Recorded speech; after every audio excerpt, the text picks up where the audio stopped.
Good afternoon, ladies and gentlemen. Guile here, and welcome back to the Forged Alliance Forever promotional series. It's 3v3 ladder action this afternoon, going down on this generated map, featuring an eclectic mix of Joes and, well, some more Joes really. So those masters of mediocrity returning once again to show us why they use gravy granules instead of making it from scratch. First of all, quick message coming in from Rowie, who incidentally loves to tell me that he's focusing on his university work and he's quit the whole PR thing on FAF, but yet he's still contacting me to give me updates, so I don't know what's going on there. It's just when he thinks he's out, they pull me back in. Is it that kind of deal, fella? Lovely to hear from you nonetheless. And he would like to remind everybody about a new set of patch notes which are out for an upcoming patch. Lots of interesting things in the pipeline, including a brand new Cybran unit which is going to be released in the FAF developed mod, where it can be balance tested and all the rest of it. It's called the Cybran Absolver.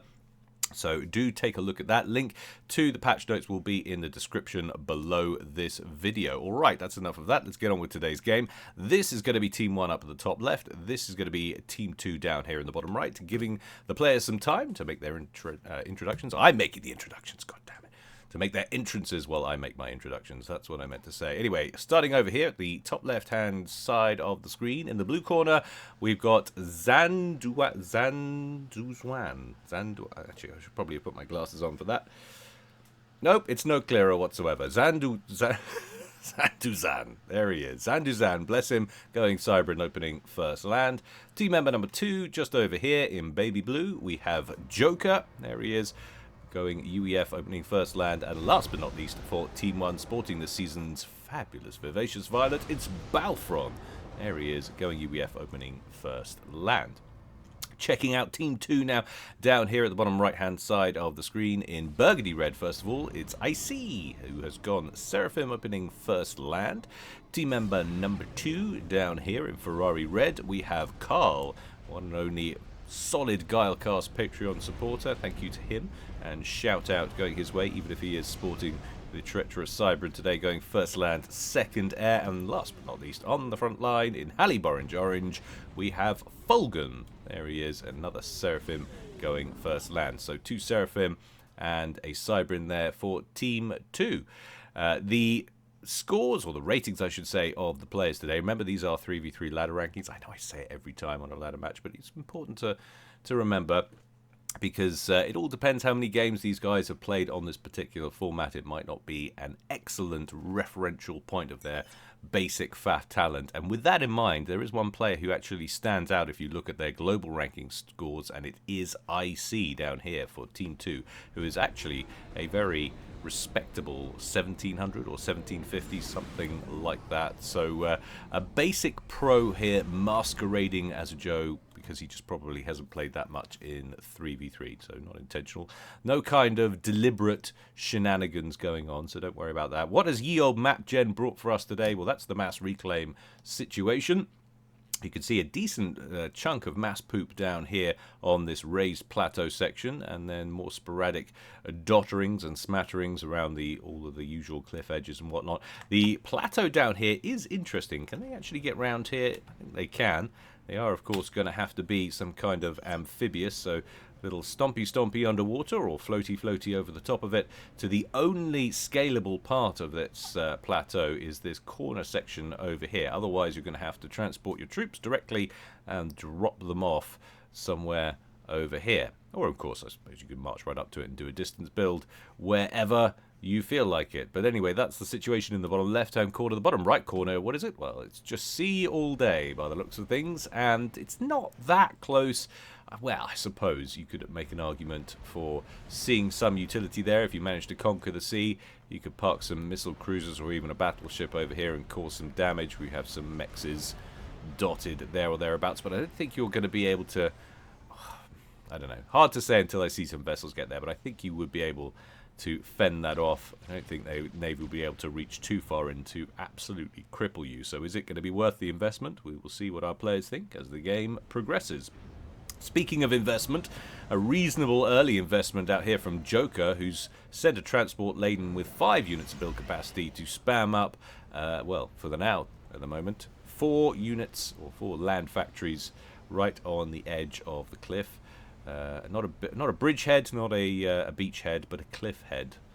Or would that be Doug? Old joke. Still not funny. So there we go. What have we got over here on the right-hand side going on? Well, we've got a counter drop underway from Carl, a little bit behind the times as his mirror landed some moments ago. Carl's also bringing his comm across the pond here, and if he does want to get involved on this plateau, of course, he's going to have to march it all the way around here and up from this direction. A second transport in from Team 1. 3 units of build capacity dropped over here at this corner for Balfron, and then he's going to airlift the other 2 over here to try and grab these cliffs. No, it's just 1 in the end, but he should be able to snag both of these big rocks here. 150 mass apiece, not too shabby, and if he doesn't get challenged too early on, he might be able to scoop up some of this mass poop around here also. Engineers, 4 of them on the ground for Carl, getting to work on their land factory. So that is going to be an interesting battle that is lining up on that bottom left plateau. Oh, that's a lovely little snag there from Carl. Sees 3 or 4 engineers, 3 of them bunched up around that mechs, and takes them all out in one bombing run. Production of that land factory paused indefinitely, halted at about 3,300 HP. What's happening on the main strip of land over here? Well, our team members on both sides are expanding, but looks like Team 1 are stopping to get some upgrades to begin with, stopping at this sort of outer extremities of their main base here, the forward outposts, if you will. Gun upgrade on the way for Balfron, and a stealth upgrade on the way for Zanduzan. Others in the comment section below would be somebody from, I don't know, Eastern World Heritage, whatever the correct terminology is these days so that nobody gets offended. Let me know exactly how I'm meant to be pronouncing that. It sounds Chinese, which is, again, probably offensive with my lack of knowledge. Joker moving out as well towards the bottom left-hand corner. What's the comm doing? We are getting a distance build over here from Carl. Said that might happen from somebody. And he's wasting no time on that build queue, getting straight to work on some light artillery. 10 units of Medusas queued up from that position. Skyhook has been caught over there by Joker's Air Force, but it's going to crash to the ground with nothing on board.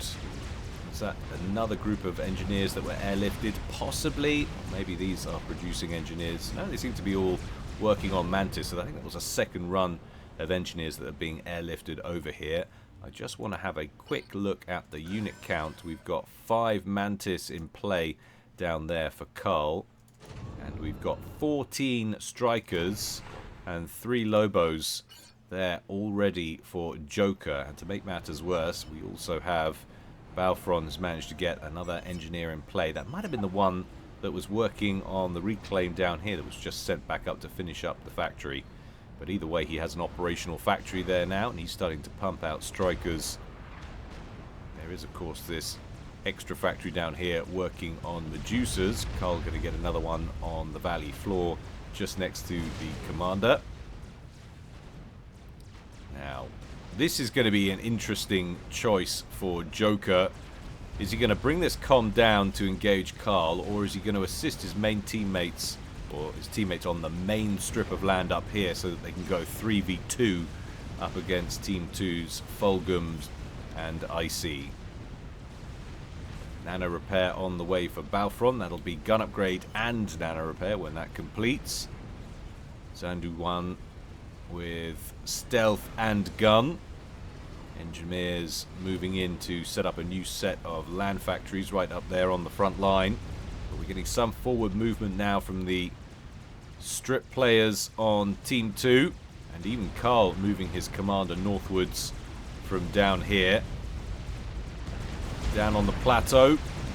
Spam getting into it. We've lost 2 factories down here for Carl.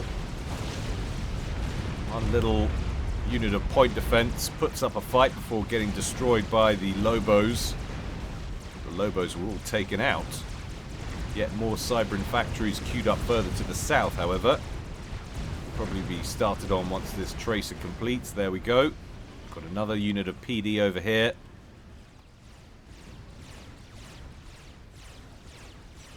Is very much a 2v1 situation. Carl has a lot of work to do. Now combat is ensuing over here. We also, if we take a quick look at the minimap, have one naval yard that's in play for IC. You can see one sub that's moved up the coast just to make sure there is no naval presence from Team 1. But Zanduan getting a royal kicking here. He's down to 50% of his base health, about 6,300 HP. Holgram and IC conversely looking very healthy indeed, 9,900 and 10,500 apiece between their two comms. Balfron on full health as well, on about 13,500. Remember, he's also got that nano repair, so that's a 50 hit point a second regen he's got on that puppy as he focuses down on killing the inbound spam belonging to his opponents, presumably then to switch up on the commanders. Spam now running low for IC. Balfron absorbing some fire here. He's down to 11,400. Zanduan moving in from the north. He's repped up a little bit. He's on about 7,100 now. He's also coming in with some extra spam. But the two comms from Team 2 seem to be running low on reinforcements. Meanwhile, Joker and Carl getting into a bit of a reclaim and build battle over here around a T1 torpedo launcher. Carl actually set to emerge from the water far away from this fight over here, so he is leaving his teammates to it. Back in on this matchup, Volgum taking a kicking now. He's down to 4,600 hit points. The two comms from Team 1 pushing pretty hard here. They sensing blood potentially as Volgum goes into the red. 1,300 hit points and falling. Sub 1,000 hit points now. This could be it. 300. Boom! Down he goes at 10 minutes and 30 seconds. Will IC manage to make it out alive? He's down to 5,500 hit points. Both Zanduan and Balfron continuing to press here. Balfron is on 9,000 hit points, but kind of tanking this damage now with the 62 hit point a second regen he's got now that he's a 2-star commander. IC will dip into this pond down here for a moment's peace and quiet. Are we going to see continued pressure now from Team 1? We should do. They're a calm down. This one's badly battered and forced off into the water. And at last viewing, they should know Carl is somewhere off in this direction. So that should feel like a bit of an open goal right now. If they can pump enough spam in through this front door, it could cause some damage. But they seem to be very, very light on spam. Are we in an upgrade phase, I wonder? We have got T2 factories in play. In fact, he's skipping T2 altogether and going straight for a T3. 50% done on that for Balfron.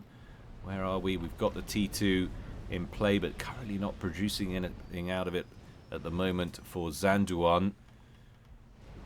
Just a little bit ropey, much like the Chinese economy right now. And every other economy for that matter. Shouldn't laugh. It's not good anywhere. And actually, checking down here on the bottom left plateau, Carl's done pretty well. He's managed to kill off that position belonging to Balfron. So it is now a 1v1 scenario. 4 factories down here, but all of them are at T2 for Joker, compared to this collection of wholly T1 factories for Carl. But there are currently 7 of them. Decent amount of build capacity though on top of that. But now that forward push I was talking about continues. Both Balfron and Zanduan bringing their comms forward, overcharging as they go. Point defense doing its job, trying to contend with this. Will they be able to hold off the comms though? That is what is uncertain at the current time. Engineers throwing down more units of point defense as we go. T1 bombers in over the top now, targeting Balfron, who needs to be very careful indeed. He doesn't get picked off here, having extended quite far without support. He's down to 5,700 hit points. We have got a parashield coming in to give him some cover. Do we have flak? No, but we have a lot more parashields as well. That much cover, he should be okay, I would imagine. And now we have some flak coming in further behind on that column. And we've also got a ton of T1 interceptors. Forget the flak, they will get the job done. Balfron should be safe for the time being. Regen now healing him up nicely. IC with his gun upgrade getting his own nano repair on that Seraphim Commander. 73% complete there. T2 upgrade on the way for Joker. That's his first upgrade, just started. And Carl has maneuvered all the way around here and is now right in this bottom left-hand corner. Now he's in position here. He could try and help his spam finish off this little infestation. But of course, he gets hung up down here. He is leaving IC all by his lonesome. He's already a man down. He's going to be going 2v1. Could probably do with a little bit of assistance here from Carl's commander. Of course, if he does bring that comm, he's facing T2 firepower over here now. He will likely lose this position, so it's a decision he's got to make. And at the moment, he's not making any decision. He is just hanging out in that bottom left-hand corner. If he doesn't get a wriggle on, could cost Team 2 the game. I think it's likely he's going to lose this position at any rate, as those T2 pillars roll forward and start massacring that formation of Mantis.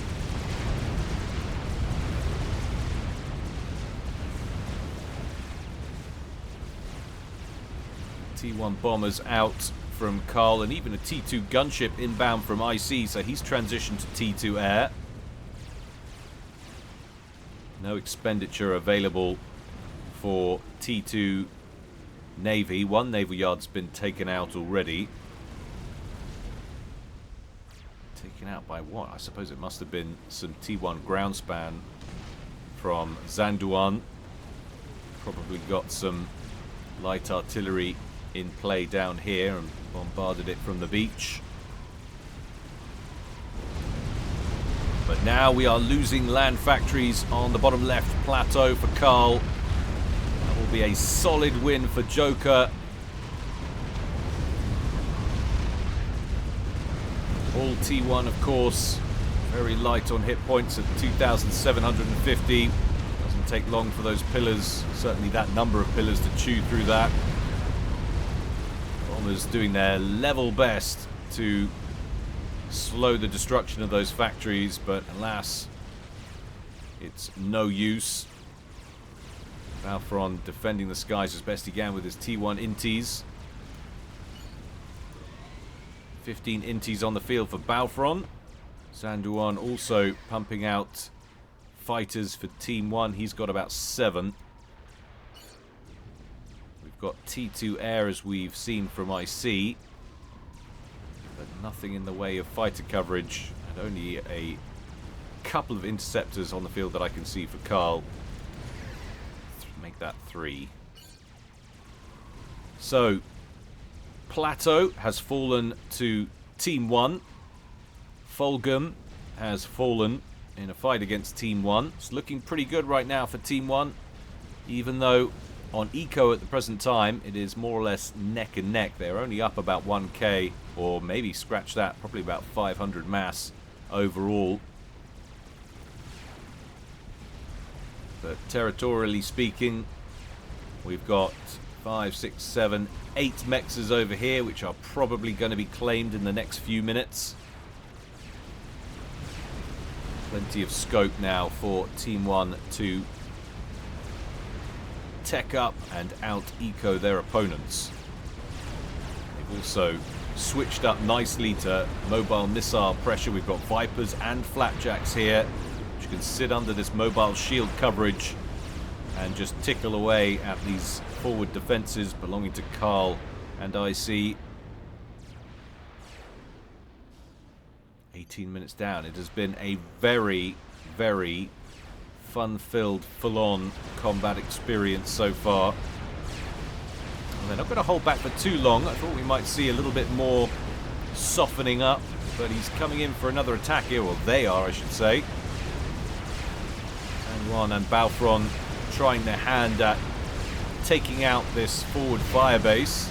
We've also got some T2 point defense down here for Carl. I'm not certain they've got the firepower required to do this. They are coming in with their comms though as well. Alfron and Zanduan both at full health. T1 bombers in over the top. Not going to last long. There's still an operational skyboxer or two in the pile. As suspected, most of that spam getting incinerated. Zanduan holding back though with his Vipers wisely and using them to pick off some of these defenses. Seraphim Tactical Missile Defense doing its very best to mitigate the inbound fire. The defensive structures falling slowly one by one.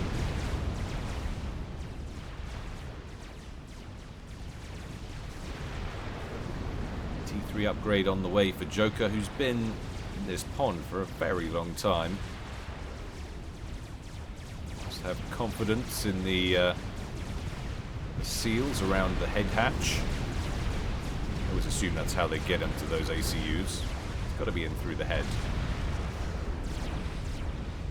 A door in the bottom would have a very long staircase. Anyway, back to the game. I have problems. I'm seeing somebody about it.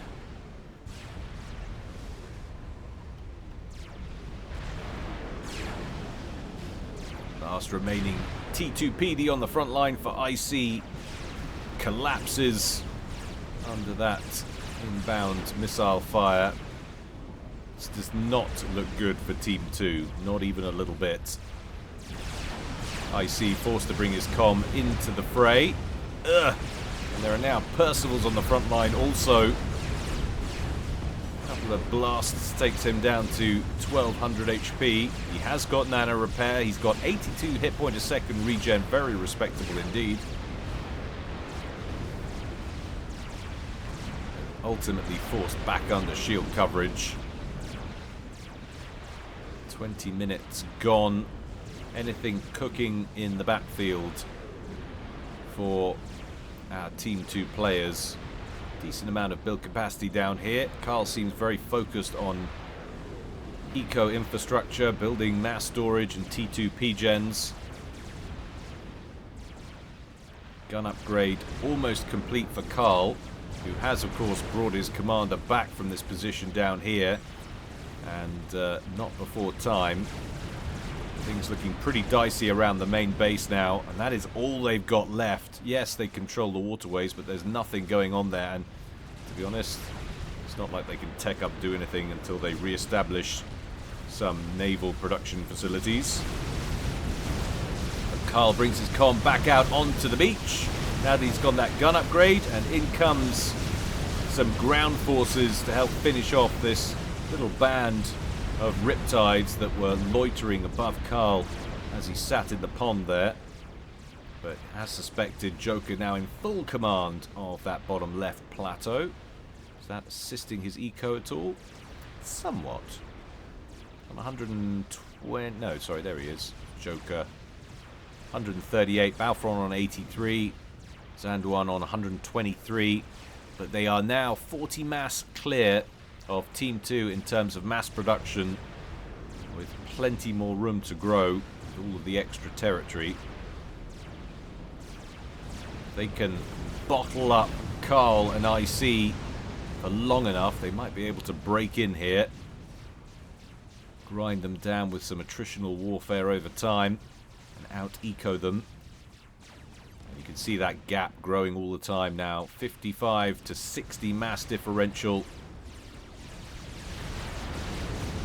Zanduan needs to be careful though. That's a bunch of siege tanks on the front line and backed up with Ilshavers. Hasn't got stealth, or has he? Yes, of course he has. Sorry, the nano repair is the upgrade to stealth now, so still sporting some stealth on there.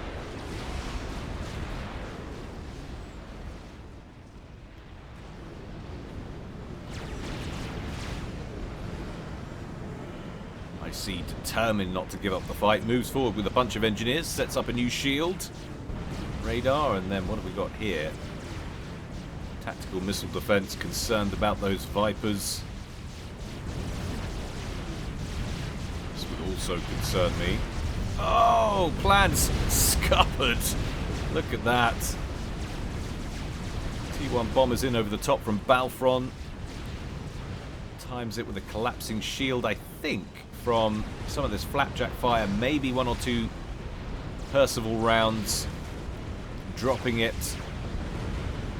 And 3 T1 bombers in over the top. Nicely timed. No base expansion for you guys just at the moment. Stealth upgrade on the way for Carl. 18% done there.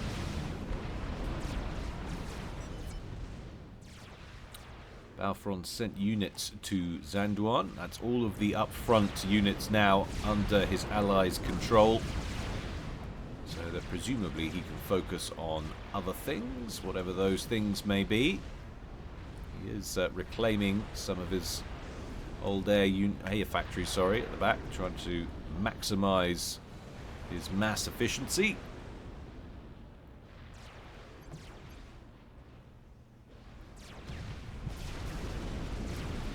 But it is full on Turtle City now for Team 2. Stealth completed. Straight on to nano repair for Carl, wanting to match his opponent's upgrades. And now they're going to try and create some breathing room with some T2 static artillery. That's a lot of engineers that have actually been transferred over from IC to Carl. Perhaps Carl was a little low on build capacity.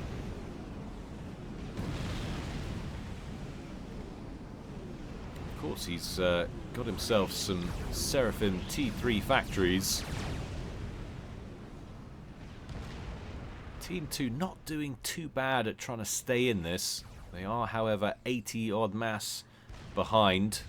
Like we said before, that gap is growing, and it can only really grow as long as they are sitting on such a small amount of territory. Map control is overwhelmingly in Team 1's pocket right now. Is there any way they could fight their way out of this and try and hit down here and take some of this? Unlikely. Percival's loitering beneath the waves. Not that they know about that, really. They can see 4 signatures over here and 2 under the water in this pond. But their intel very much limited to this area.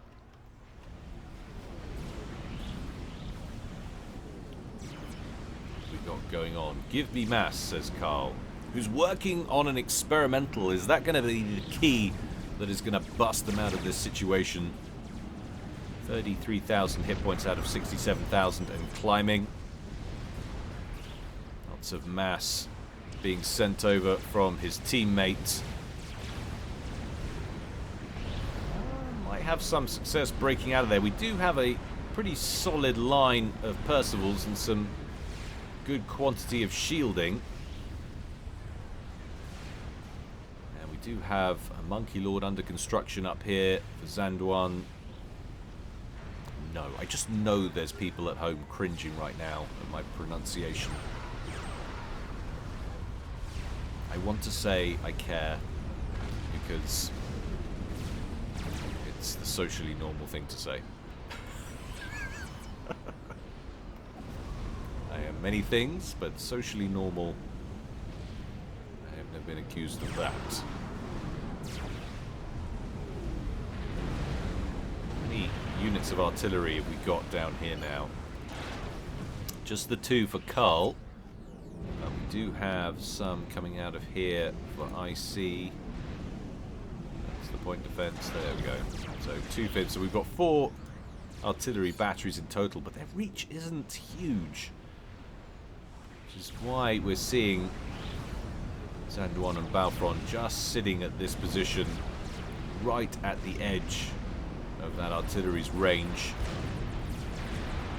The shields have taken some hits, but the Ithota is complete and is going to have a pop at this formation now. Backed up with a ton of combat scouts.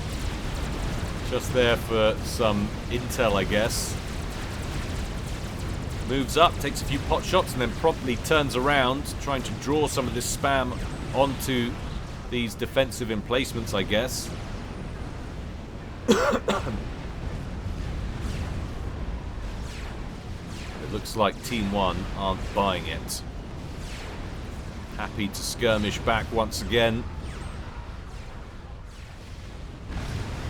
Having a pop down here with those Percivals that were under the pond. All alliteration thrown in free of charge, but they're not faring that well. Harassed by T1 bombers and even a strap bomber or two there from IC. So he's transitioned to T3 Air, who's got a tidy number of air superiority fighters now. 13 of them. Do we have T3 Air Tech for Team 1? Yes, we do. Air superiority fighters being produced by Joker at the back. But now, big old counter push underway. Just when the Ithota has left the building, do we have another one? I feel like I can hear it somewhere. Strap bombers attacking the forward facility. Ugh, this is ugly. I don't think there's anywhere near the firepower required for Zanduan to break this. That was horribly misguided decision. Strap bombers turn the attention to the already harassed, beleaguered, fleeing troops, just to maximize the damage. God, where is the Air Force from Team 1? This is not ideal. That was a horrible, horrible engage as far as Team 1 are concerned. Zanduan now at 0.5 kill-loss ratio. 0.12 for IC, 0.9 for Carl. Balfron's played a bit of a blinder. He's on 1.7. He's also been rather non-committal compared to everybody else. Now, where is that Ithota gone? He's having an argument with the cliff, apparently. There we go. One too many Sangrias. Would it be Sangria for Seraphim? Maybe they're more of a mimosa type species. Actually, that colour, more like a sex on the beach. Or under the water, as it might be more pertinent. Now, this is interesting.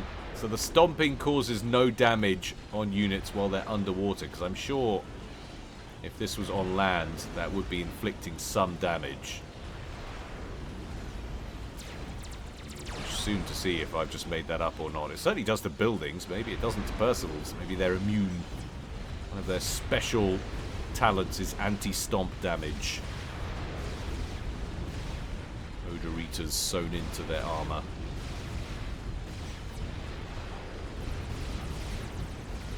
Making its way into the next pond, but taking a lot of fire in the back and not in a good way. Trying to make its way up towards Balfron's base here, but I don't think this is going to go too well. He's only got 20,000 hit points left. Those Percivals keeping up with that experimental, recognizing it's not going to make it. Carl turns that around just to try and take out some of these Percies. That was not the best run. Didn't work out brilliantly. We have a second Ithota, though, guarding this entrance at the perfect time as well, because of that Monkey Lord we saw under construction earlier from Zanduan has made its way south. It's now looking to break in through this side door, which is the only way up now, unless it turns around and comes back in over here.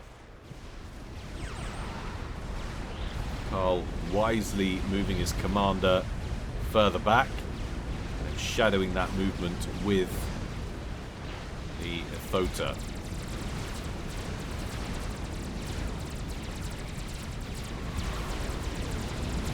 Ithota opens up on the Monkey Lord.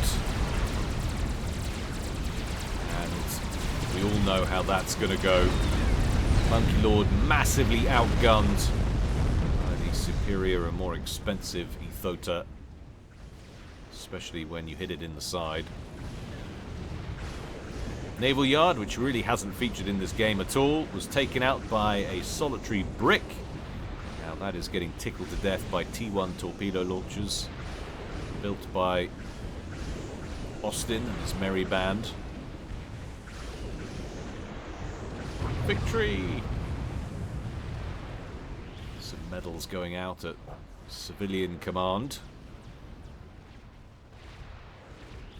Not the big shiny ones, just those little participation medals. Nice little engage there for IC. Chasing away the air superiority fighters of Joker. Can afford to hang a right one here and take out these T1 Inties, surely. That's exactly what he's going to do. Balfron's outdated and outclassed air tech lasts no time at all in that little engage.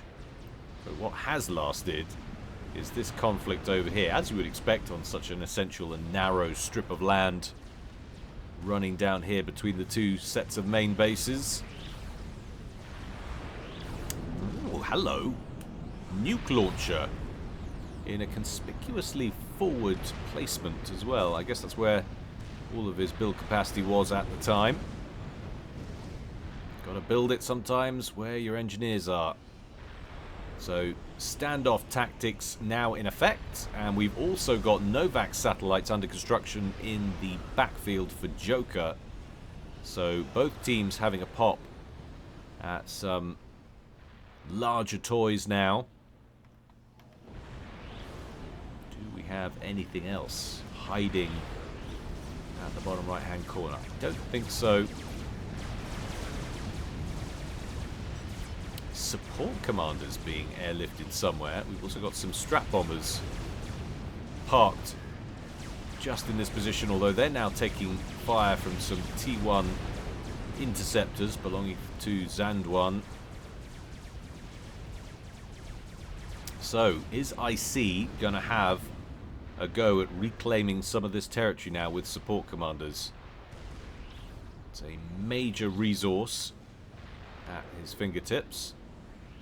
Forward T3 land factory down here for Joker, pumping out T3 mobile missile launchers, sending them to join this little group of units over here. Probably do with a few more Perseus as well, just to guard them. That is a nice little group of ranged weaponry. That's a decent number of strap bombers emerging from IC. Where are we on eco terms now? Well, Team 1 are some 240, 250 mass clear of their opponents. Pretty sizable. 300, Scott, I can't even read. 350 mass, sorry. 340, 350 mass clear. That's enormous. Thank you very much, she said. Why is she saying it? It's a very interesting relationship. So yes, on paper, things looking pretty good for Team 1 right now, but they are taking a long, long time to crack this nut. And there are some rather chunky toys emerging from Team 2, namely the aforementioned Strap Bomber Squadron and the Strategic Missile Silo, which has nearly completed its first missile. Do we have strategic missile defense? That is the question. Quite possibly something that's still been overlooked. They might not think anybody operating on this much land would invest in it. But they would be wrong. They do not know my patrons. Strategic launch detected. There it is. And they're all going, oh man. Did you build? I didn't build. Did you build? Oh no.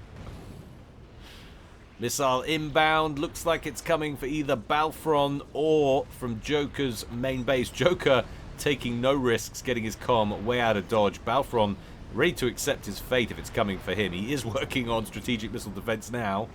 But that's a little too late to save Joker's base. Joker, who was pulling in 437 mass per tick before impact, drops to 330 mass per tick. And yet still, collectively, Team 1 pulling in 900 as opposed to Team 2's 600 mass. Main base wiped off the face of the Earth, or face of whatever planet this is. 4 units of core mass destroyed. It's gotta hurt. So, first strike back at Team 1 in this game complete. That is a scary amount of firepower. Joker with a sizable Percy force there. 45 Percivals in this portion of the map for Joker. That's a total of 15,000 damage per second if applied all at the same time, and a mass cost of 57,600. Pretty significant. Question is, can he get those units into a position where they can start unloading on some targets? More experimentals entering service for Team 2. A Monkey Lord complete and moving up towards the front line. Strategic missile number 2 climbing rapidly. Probably about 65% done. I'm sure we had another Ethota somewhere, didn't we? Quite possibly. Oh, we have our first tentative emergence at naval play. A naval yard for both teams in situ. Little sub-fracas between Zanduan and IC.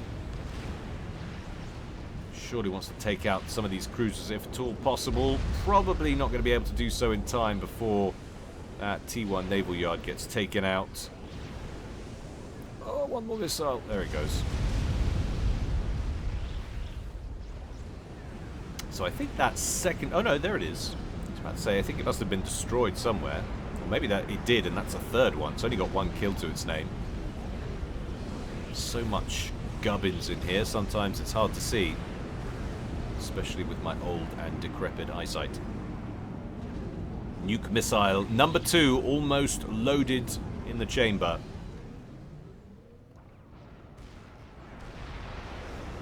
We have an SMD, but that is not loaded, so if that gets targeted and fired over here directly, Balfron's base could be kaput. Unless it's shielded over here by strategic missile defense from Zanwan. Well, he's working on another one. I don't know if that's another one or for him or if it's his first one. Duke artillery under construction. Strategic launch detected. There it is. Where's that going? I see a ping. Yeah, it's going on the forward army, and there's nothing in play, I'm pretty sure, to defend against that. That is going to wipe out all of those units ready perfectly for a counter-attack from all of the defensive forces. Boom! That massive clump of Percivals we saw there a moment ago parked right in that position, which is probably what led to that target selection. And now we have a severely diminished force. Everything that was there for Zanduan, that is all that's left. In come the experimentals and the siege tanks. And this little group of Percivals and bricks must feel pretty outgunned right about now.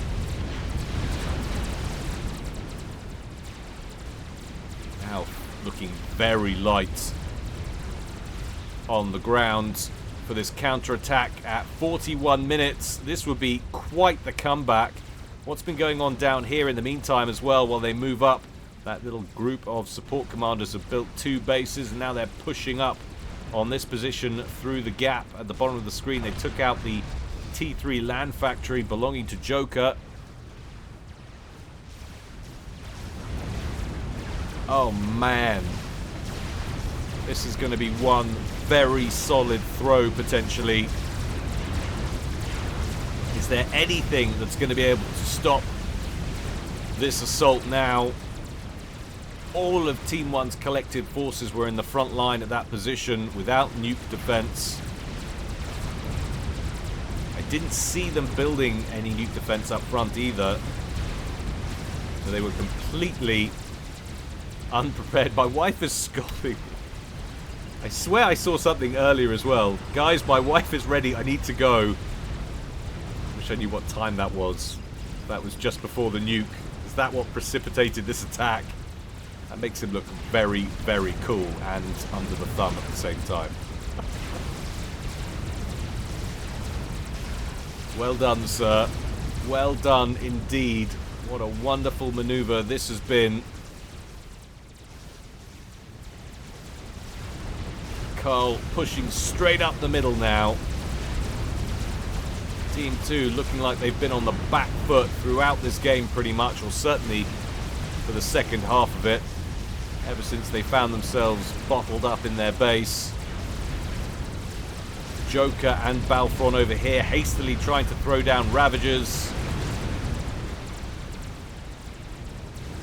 Shield coverage now being tested.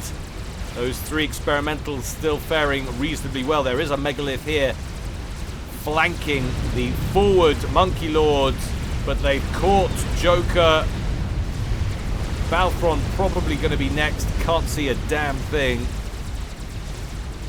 And there's the surrender. Solid win for Team 2, who are on the back foot. Commiserations, Team 1. Although that does feel like a little bit of a drop. I mean, it's a capitulation on all fronts. Look at this. Support commanders, what were they? Oh, preset. Do we not see what preset they are? Maybe they're no preset. Have you got rid of the presets? What's going on? Answers in the comment section below. But yeah, I hope you enjoyed that, guys. Apologies as well to the Patreon crowd. I did say in this week's video that I had an epic for you guys on the main channel, i.e. this one. But I just sometimes I set a video aside, I say, yes, I'm going to cast that, and then I go back to it and I start prepping and I'm like, actually, it's not that good. And that's what happened. So apologies there. I will be on the lookout for more epics, and if you guys want to help me out with that, do send me replays of decent, toy-laden, long, close, exciting combat, you know, that sort of thing. And ones with drops and comebacks and all of that sort of jazz. But yeah, those are the things I like. And if you feel so inclined and you want to support me, best way to do that is through Patreon. Lowest support tier, it's probably the right way of saying it, is a mere $1 a month. That basically gets you access to everything. And it gets you access to, most importantly, to 106, I think, 106 ad-free premium content casts there for your viewing pleasure. So do go and check it out. All right, that's enough from me. Until next time, guys, stay well and stay safe. This is Guile, signing out.